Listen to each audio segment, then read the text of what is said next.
May 13th, 1981, Pope John Paul II is in St. Peter's Square when a hand with a gun shoots him 4 times. Mehmet Ali Aga nearly kills the Pope. He's rushed to the hospital, where he almost dies. In fact, the assassin is shocked that he survived, given the range and his skill as an assassin, I guess. He's like, there's no way you should have survived that. A couple years later, the Pope visits Aga in prison and forgives him. It made pretty major headlines. But one thing that the Pope did not do, he did not petition the Italian government for Aga's release. He would later in the year 2000, but did not at that time. Why? Because forgiveness is not the same thing as pardon.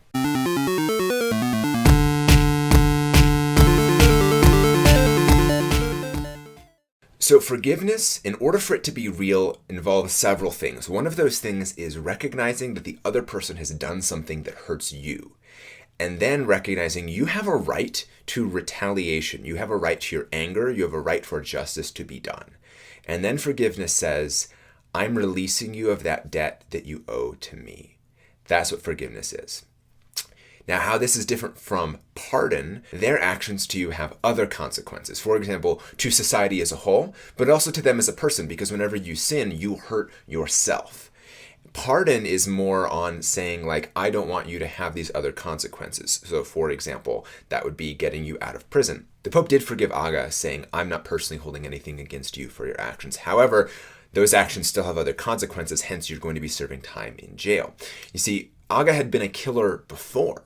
In the 70s, there was some murder, and actually after he got pardoned by the Pope in the year 2000 and sent back to Turkey, the Turkish government arrested him for that murder and several bank robberies. And so letting him out of prison early would have been a really bad idea, because being a killer, like, that does change you. That would not have healed immediately. Releasing Aga would have been dangerous probably to a whole lot of people. Leaving him in prison was a good thing. So though the Pope forgave, forgiveness does not equal pardon. Other examples, someone may steal your car and you forgive them, but you still want your car back, and they probably should serve some sort of jail time so they don't do that again for other people, because forgiveness is not pardon. Another example, Larry Nasser and his sexual abuse of dozens of U.S. gymnasts. Some of them have forgiven him, but that doesn't mean he should get out of jail time, because forgiveness is not the same thing as pardon. Second thing that forgiveness is not is it is not condoning. Condoning is saying that the action you did is actually right. So even though I would have thought it was wrong, it actually is a right thing. And so condoning ruins that first step of forgiveness, which is recognizing that some sort of wrong has been done to you. Condoning says, well, it actually wasn't wrong. And so condoning is very dangerous in that, so if something was done wrong to you and you have anger, like, you are justified in that. But if you're condoning, you're saying, well, nothing wrong was done, then therefore I shouldn't be feeling this anger. And therefore there's something wrong with me by doing that. So condoning is dangerous. Condoning would have said that Nasser did nothing wrong. Condoning would have said that Aga did nothing wrong. But in both cases, that's a false statement. They did something very wrong. Now, condoning might seem like an easier way out, because it's hard to acknowledge that something wrong was done. It might be so much easier to say, well, it wasn't really wrong, or well, they were justified because.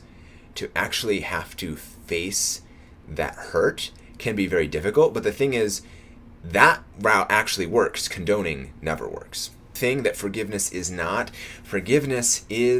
forgetting. I think the advice forgive and forget is stupid. Those two are separate things. Don't make them the same thing. Now, forgiveness on like an everyday level, yeah, you might totally forget about it in a year and you don't even remember that they did this thing that hurt you. But on a big thing, that might take time. It might take time for that hurt to slowly lessen and then you forget about it. It might never happen. You might always remember that and remember it's hurt. And that's okay. It doesn't mean there was a flaw on the side of forgiving. I think forgetting is dangerous in a similar way that condoning is dangerous, because forgetting denies the hurt that was done. And if you deny that, then you can't forgive, because you have to forgive someone of a hurt that they did to you. Or if someone says, just forget about it and move on, that's actually contradictory advice. Forgetting about it doesn't help you move on. Remembering it, then forgiving, helps you move on. So, forgiveness is not the same thing as forgetting. Fourth, forgiveness is not reconciliation. So, forgiveness, again, is someone has hurt you, you have a right to your anger, and there's some sort of debt that they owe you something because they hurt you. And forgiveness says, I'm going to release you of that. So notice forgiveness does not require the other person at all. They don't even have to recognize that they've done something wrong. They don't even have to ask for you to forgive them. And in fact, in cases of abuse, for example, a lot of times, most of the time, the abuser does not think they did anything wrong. They think they're totally justified and that you are overreacting. Now, that's 100% false, but that's the way they think. So if you're waiting for them to ask you for forgiveness, or if you're waiting for them to admit they did wrong, you're going to be waiting a long time. So for those of you who are Christian watching this, a big motive for forgiveness is probably Jesus. So not just, I am absolving you of this debt you owe me, but it's more of like, Jesus, help me to do that because you asked me to forgive. So again, forgiveness, that's just a you thing. But for reconciliation, not only do you forgive, but also they acknowledge their wrongdoing, and then both of you desire to restore that relationship. So if any of those steps is missing, you're not going to be reconciled. So if they never admit they did wrongdoing, you're not going to be reconciled. The relationship won't be restored because they refuse to do that. Or maybe they admit to wrongdoing, you've forgiven them, but one of the two of you is not willing to restore the relationship, which is totally fine. Then reconciliation is not going to happen. So an example of that, like let's say it's a domestic abuse thing. The husband's been beating his wife. She leaves to get herself out of that situation. And then later, she's forgiven him. He says, yes, what I did is wrong. Then let's come back together. Maybe that's a good idea, but maybe that's not. Maybe he hasn't actually changed and he's just saying that. So she says, hey, let's stay separated until I see evidence that this is a real thing. Maybe that's a temporary thing. Maybe that's a permanent thing. And in that case, reconciliation isn't happening even though she's forgiven and he desires that reconciliation. It might not be a smart idea right then. And that's fine. The women that Nasser abused, some of them have forgiven him, but they probably won't reconcile. I doubt that Nasser will admit that he did something wrong, which is a prerequisite for reconciliation. And even if he does, then both parties have to desire to restore that relationship, which I think is unlikely. And also, that's way above and beyond what's expected, even for a Christian. Jesus, he did tell us to forgive and to pray for our enemies and to love our enemies, but that doesn't mean that we're going to be buddy-buddy with them.